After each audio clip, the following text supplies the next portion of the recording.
사도신경 4강 마지막 마치는 날입니다. 그래서 오늘 본문을 한번 읽어보고 말씀을 전하려고 합니다. 스가랴서 9장 9절에서 12절 말씀을 봉독하겠습니다. 시온에 따라 크게 기뻐할지어다. 예루살렘에 따라 줄거이 부를지어다. 보라, 내 왕이 내게 임하시나니 그는 공의로우시며 구원을 베푸시며 겸손하여서 나귀를 타시나니 나귀의 작은 것 곧 나귀 새끼니라. 내가 에브라임의 병거와 예루살렘의 말을 끊겠고 전쟁하는 활도 끊으리니 그가 이방 사람에게 화평을 전할 것이요 그의 통치는 바다에서 바다까지 이르고 유브라데 강에서 땅끝까지 이르리라. 또 너로 말할진대 내 언약의 피로 말미암아 내가 내 갇힌 자들을 물 없는 구덩이에서 놓았나니 갇혀 있으나 소망을 품은 자들아 너희는 요새로 돌아올지니라. 내가 오늘도 이르느니라. 내가 네게 갑절이나 갚을 것이니라. 아멘. 오늘 제목을 말한다면 언약의 피입니다. 그래서 이 언약의 피를 믿는 자는 또 언약의 피를 마음에 새기고 또 삶 속에서 이 언약의 피로 살아간다면 어떤 상황에 갇혀 있어도 풀어지는 역사가 일어날 것이며 또한 해방되어지는 역사가 일어날 것입니다. 그래서 오늘도 공의로우신 주님이 바로 나귀 새끼를 타고 호산나 찬송을 하시면서 바로 오늘 모든 믿는 자들에게 언약의 피로 약속을 하셨습니다. 그래서 그 언약의 피로 소망을 품은 자들은 하나님께서 갑절의 축복을 주실 줄로 믿어요. 그래서 갑절의 축복은 믿음의 축복도 있고 기도의 응답의 축복도 있고 건강의 축복도 있고 물질의 축복도 있고 사명 감당하는 축복도 있고 하나님 만나는 축복도 있고 또한 하나님의 음성을 듣는 축복도 있을 줄로 믿습니다. 그래서 오늘도 우리는 무엇을 소망을 갖나 이것이 제일 중요합니다. 그래서 오늘 가장 중요한 건 언약의 피의 소망을 가질 때 우리가 죄를 졌을지라도 그 죄는 피로 인해서 사함받게 되고 용서받게 되고 씻음받게 되고 또한 죄 없는 자로 바로 의로운 자 또한 구별된 자 거룩한 자 되어지는 놀라운 역사가 일어날 줄 믿습니다. 그래서 오늘도 4강 속에서 우리가 고백을 하죠. 거룩한 공예와 이렇게 고백을 합니다. 그러면 거룩한 공예라고 하는 것은 어떤 거냐? 거룩이라고 하는 것은 바로 헬라어로 하기오스, 다르다, 구별되어 있다 하는 말이죠. 그래서 공예는 또 뭐냐? 공예는 교회를 바로 세워지는 것이 또 세상 속에 있으나 세상은 교회가 아니다. 세상 속에서 우리는 교회의 역할을 어떻게 해야 되느냐? 빛과 소금의 역할을 해야 될 줄로 믿습니다. 그것이 바로 교회입니다. 그래서 교회의 머리는 바로 그리스도다 이렇게 말씀하셨죠. 그래서 시간 속에 들어온 반드시 영원한 바로 삶을 살아갈 수 있는 그런 축복이고 또한 하나님의 접견소다 만나는 장소죠. 교회는. 그리고 구원받은 사람이 모이는 곳이 교회입니다. 그래서 바로 예수를 안 믿다가도 교회에 들으면 믿게 되어지고 또 말씀을 듣다 보면 죄사함을 받게 되고 또한 죄사함을 받게 되다 보면 하나님의 자녀라는 칭호를 받게 되고 또 더 나아가서는 천국의 비밀을 알게 되어지는 그런 것이 바로 교회인 줄로 우리가 보게 되어지죠. 그래서 교회는 반드시 유기체입니다. 무슨 유기체냐? 성장하는 유기체입니다. 자라는 유기체입니다. 변화되는 또한 성화되어지는 거룩함을 입는 그런 유기체가 바로 교회입니다. 그래서 교회는 뭐냐? 소금과 빛의 등대다 이렇게 말씀을 하고 있습니다. 그리고 또 교회는 어떠냐? 바로 재림을 기다리는 대기소다. 그래서 교회는 바로 그리스도의 몸이다 이렇게 말씀을 하고 있는 것이 공예로 거룩한 공예와 그 뜻을 우리에게 이렇게 보여주고 있습니다. 그래서 두 번째는 뭐냐면은 성도가 서로 교통하는 것과 이렇게 말씀하셨어요. 교통이라고 하는 것은 뭐냐면 코이노스하다, 헬러로 그건 뭐냐, 아름다운 단체다, 함께하는 단체다 이러죠. 그래서 자 결혼하는 관계다 이렇게 그러면서 공동의 바로 그 이익을 통해서 행복을 누리는 것이 바로 교회다. 그리고 또 바로 교회는 반드시 교육적이어야 된다. 협력하고 바로 이 공동체를 가져서 사회활동을 바로 하나님의 공동체를 가지고 사회활동을 해야 된다는 것입니다. 그래서 구체적으로 바로 모든 교통이라고 하는 것은 사회적인 사람과 교통을 하고 또 믿는 사람과 교통하고 우호적인 관계를 갖고 반드시 하나님과 교제를 나누어야 된다고 하는 것을 보여주고 있습니다. 그래서 성도의 교통, 이거는 뭐냐면은 아버지 하나님과 교통하는 것입니다. 그래서 하나님께서 아브라함을 부르셨을 때 야고보서 2장 23절 보니까 하나님이 아브라함을 불렀어요. 불러서 하나님을 믿게 되어지죠. 그래 믿게 되어질 때 하나님께서 아브라함을 의롭게 여기셨습니다. 그래서 의롭게 여기시면서 말씀이 이루어지죠. 그래서 그 말씀이 이루어지는데 뭐라고 말씀하냐, 하나님이 너는 나의 벗이라, 친구라는 것이죠.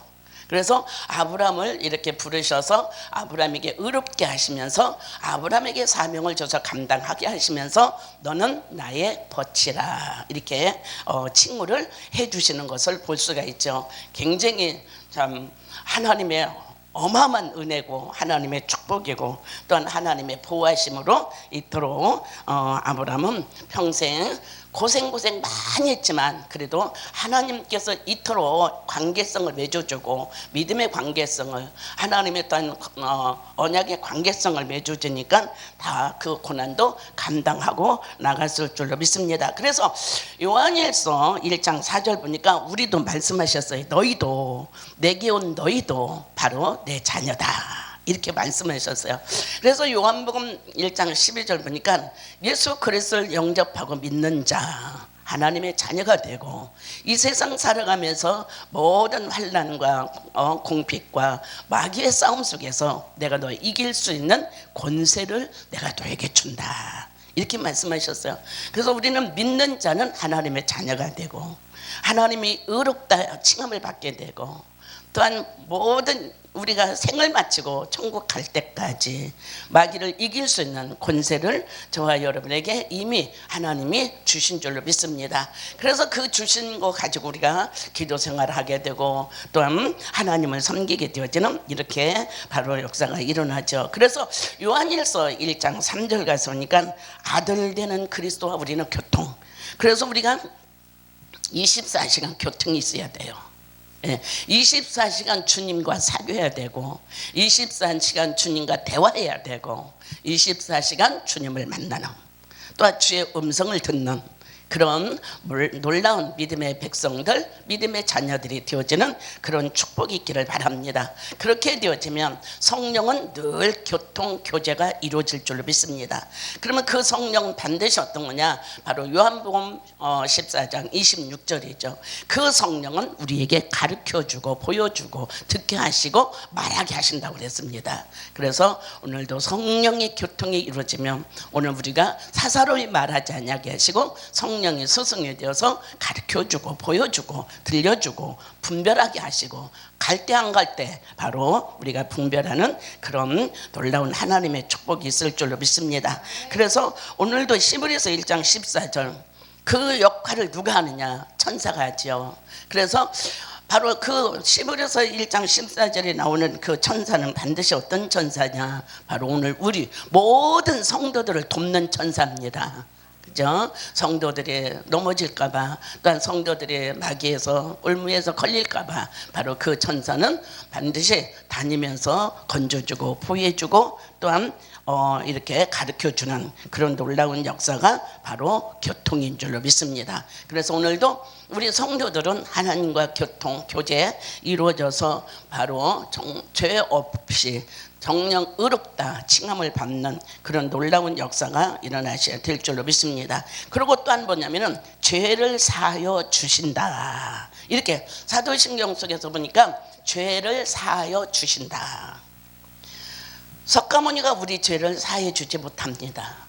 바로 다른 어떤 종교에서도 오늘 사람이 지은 죄를 용서하지 못합니다. 사해 주지도 못합니다. 그러나 오늘 죄를 사하여 주시는 것은 오직 예수 그리스도가 바로 고난주간에 오늘 다들 또 금식도 하고 또 고난주간에 특별기도도 하고 또한 바로 성도들과 같이 또 기도를 하고 그렇죠. 그래서 왜 이렇게 같이 특별 기도하고 고난을 이렇게 우리가 맞이하면서 고난 주간을 맞이하면서 저와 여러분이 기도하는 것은 반드시 우리가 알게 모르게 지은 죄 용서받기를 원하여서 반드시 우리가 하나님께 기도하게 되어지는 그런 역사가 일어납니다. 그래서 원죄라고 하는 건 유일신이죠. 부정의 죄입니다. 그죠? 그래서 피조물을 우상화시키는 것이 바로 오늘 죄죠. 하나님의 이름을 망령되게 하는 것이 죄입니다. 안식일을 파기시키는 것이 죄입니다. 인간의 원죄도 마귀의 꼬임에서 이렇게 동반되어진 것을 볼 수가 있습니다. 그래서 창세기 3장에서 보니까 에덴은 반드시 죄가 입장한 곳입니다. 그죠? 그래서 그것을 반드시 그걸 해결하기 위해서 오늘 그거를 분리시키는 것이 오늘 우리에게 구원인 줄로 믿습니다. 그래서 이것을 분리하고 이것을 반드시 해결하기 위해서 예수 그리스도가 이 땅에 빛을 가지고 어둠을 물리치러 오신 줄로 믿습니다. 그래서 오늘 우리는 빛 대신 주님이 오늘 우리에게 죄 사하여 주신다. 이렇게 죄를 사하여 주신다. 그래서 성도들은 예수 그리스도를 통하여서 죄사함을 받는 그런 놀라운 역사가 일어나야 될 줄 압니다. 그래서 구약에 나타난 죄는 뭐냐면은 하타드, 실패라는 것입니다. 미끄러졌다는 것입니다. 형별을 의미합니다. 배반했다는 것입니다. 악한 상태로 변해됐다는 것입니다. 그러나 이제는 신학에 나타나는 죄는 뭐냐? 하르마티아, 누가복음 11장 24절 모든 죄를 용서한다고 그랬습니다. 우리 죄를 믿기만 하면 용서합니다. 네, 믿기만 하면 주님이 용서해 주시고 사해 주시고 또한 죄 없는 자로 저와 여러분을 인도하시는 놀라운 역사가 일어날 줄로 믿습니다. 그래서 오늘 우리는 로마서 4장 15절 보니까 죄로 넘어졌습니다. 죄로 실패했습니다. 죄로 인해서 우리가 세상 풍습을 따라갔습니다. 죄로 인해서 하나님 만나지 못했습니다. 그런데 로마서 사도 바울이 기록한 말씀 뭐냐? 죄가 너희들이 예수 그리스도를 믿는 순간에 정말 영접한 순간에 믿어지는 순간에 만나는 순간에 죄는 넘어갔다. 죄는 우리 속에서 빠져나갔다는 것입니다. 우리가 믿는 순간에 우리의 마음에서 죄가 빠져나간 것입니다. 그리고 우리의 모든 삶 속에서 자범죄가 다 빠져나가는 그런 역사가 오늘 바로 사도 바울이 고백을 했죠. 그래서 이 사도 바울도 참 고민 중에 고민을 했어요. 왜? 죄 때문에. 예. 그래서 그 죄 문제를 해결하기 위해서 그 죄 문제를 자기 몸에서, 자기 생각에서, 자기 삶 속에서 떠나게 하려고 이 사도 바울은 그 죄 문제 갖고 고민하는 것을 우리가 볼 수가 있습니다. 그래서 오늘 우리가 죄 문제를 고민하지 않고는 해결할 수가 없습니다. 죄 문제를 발견하지 않고는 우리가 어떤 주님을 만날 수가 없습니다. 죄 문제 발견했으면, 죄를 알았으면 반드시 주님과 하나가 되어야 됩니다. 주님과 사귀어야 됩니다. 주님과 믿어야 됩니다. 주님의 정령 은혜, 주님의 공무 거룩하심이 오늘 우리들은 입어야 될 줄로 믿습니다. 그래야 로마서 1장 28절에서부터 정말 거기서 열매까지가 바로 죄가 나옵니다. 수군거리고 비판하고 조롱하고 무시하고 이런 거의 열매까지가 죄가 나오죠. 이런 것들이 어떤 거냐? 우리가 아직 육신으로 살고 있기 때문에 그럽니다. 때로는 어떤 사람은 교회를 다니면서 죄가 뭔지도 모르고 해결하지도 못하는 사람들이 많습니다. 그런데 오늘 사도 바울은 죄라는 걸 알고부터는 자기 가슴을 찌면서 자기 너무는 그 죄 때문에 정말로 괴로워했고 죄 때문에 힘들어했습니다. 그러나 진심으로 예수 그리스도를 만남을 통해서 그 죄가 없어지는 걸 알았고 사함받는 걸 알았고 그 죄가 반드시 어떤 거냐, 예수님과 그 정녕 만나는 놀라운 동기라는 것을 알고 그 죄 문제를 해결하는 사도 바울인 것을 우리가 볼 수가 있습니다. 그래서 바로 갈라디아서 6장 1절에도 보니까 그렇죠. 자, 죄는 뭐냐? 하나님과 나 사이에 미끄러지게 만든다. 하나님과 나 사이 떨어지게 만든다. 네, 이렇게 말씀하셨습니다. 그래서 오늘 죄가 있을 때는 우리는 어떤 거냐? 바로 하나님과 멀어지게, 예수 그리스도와 멀어집니다. 예수 그리스도의 음성을 듣지 못합니다. 예수 그리스도의 만남이 없습니다. 그런데 그 죄가 반드시 해결해지면은 주님과 동고동락하고 주님의 음성을 듣게 되고 정녕 주님의 그 은혜가 날마다 저와 여러분은 통해지는 역사가 일어납니다. 그래서 오늘도 죄가 있으면 불법을 행하게 되죠. 그러나 오늘 하나님인 척하고 불경건하게 사는 이런 것들이 죄인 줄로 믿습니다. 그래서 오늘도 주님은 요한복음 3장 16절 예수님을 통해야만이 반드시 우리 죄가 사해진다는 것을 믿습니다. 그래서 믿는 자는 반드시, 믿지 않는 자는 심판을 받지만 믿는 자는 심판을 받지 않는다. 바로 예수 그리스도가 절대로 심판을 받지 않는다는 것입니다. 그래서 예수님이 오신 목적은 반드시 이거를 해결하기 위해서 오셨다는 것입니다. 바로 마태복음 5장 17절 모든 것을 성취시키러 오셨다고 하는 것을 오늘 사하여 주시는 법입니다. 그래서 오늘 죄를 사하여 주셨다. 주님이 우리의 죄를 사하여 주셨다. 그래서 오늘 저와 여러분 예수님의 이름으로 오늘 우리가 부르짖고 간구할 때 반드시 어떤 죄도 사해지는 역사가 일어나는 줄 믿습니다. 그래서 이제 몸이 다시 사는 것과 지금 이렇게 말씀하셨습니다. 그래서 오늘 성경 속에서 부활이라는 단어가 40번 나옵니다. 40번 나오는데 몸이 다시 살았다 이런 말은 없습니다. 부활이라는 얘기만 있습니다. 그래서 오늘 저와 여러분 헬라어로 몸은 어떤 거냐? 영혼을 가둔 유치장이다 이렇게 말씀하셨습니다. 그래서 몸도 인간이 없으면 영이 없다. 그리고 반드시 이것이 합쳐져야 바로 오늘 우리는 영혼 하나님 앞에 가는 역사 일어납니다. 그래서 인간의 구원은 반드시 전인격입니다. 그래서 어거스틴은 이런 얘기를 했습니다. 부활의 능력, 바로 우리의 몸도 바로 하나님께서 부활하시는 이런 놀라운 바로 역사를 이루시게 한다는 것을 보여주고 있죠. 그래서 마지막으로는 영원히 사는 것을 믿사옵나이다. 이제 마지막이죠. 그래서 사람이 죽으면 다시 살겠냐 이렇게 말하죠. 그래서 욥기서 14장 14절에 보니까 고난에서 풀려나기 원하는 욥 영생의 축복이 있기 때문에 그런 줄로 믿습니다. 그래서 영생이라는 것은 하나님의 생이라는 것이죠. 영생은 하나님의 약속의 은사입니다. 그래서 영생은 바로 예수 그리스도의 뿐이라는 것입니다. 그래서 오늘 요한일서 5장 11절도 하나님이 주신 아들 안에 있어야 된다는 것입니다. 그래서 영생은 지식을 통해서 오는 것도 아니고 바로 믿음을 통해서 오는 거고 반드시 바로 성육신하신 예수 그리스도를 통하여서만이 오늘 우리가 복종의 삶을 살아야 되고 또 충성하고 헌신하는 그런 바로 삶을 살아가는 것이 오늘 영원한 언약 속에 들어가는 것이고 또한 바로 하나님께서 갑절의 축복을 주시는 놀라운 역사가 이루어지는 것을 오늘도 체험하고 믿어서 하나님 앞에 영광 돌리는 우리 모든 대한민국의 성도들 되어지기를 주님의 이름으로 부탁을 드립니다. 그래서 맺는 말씀은 언약의 피로 바로 소망을 품으시길 바랍니다. 그 소망을 부를 때 하나님께서 갑절의 축복을 약속하신 것을 꼭 믿어서 축복의 바로 부활주를 맞이하기를 주의 이름으로 부탁을 드립니다.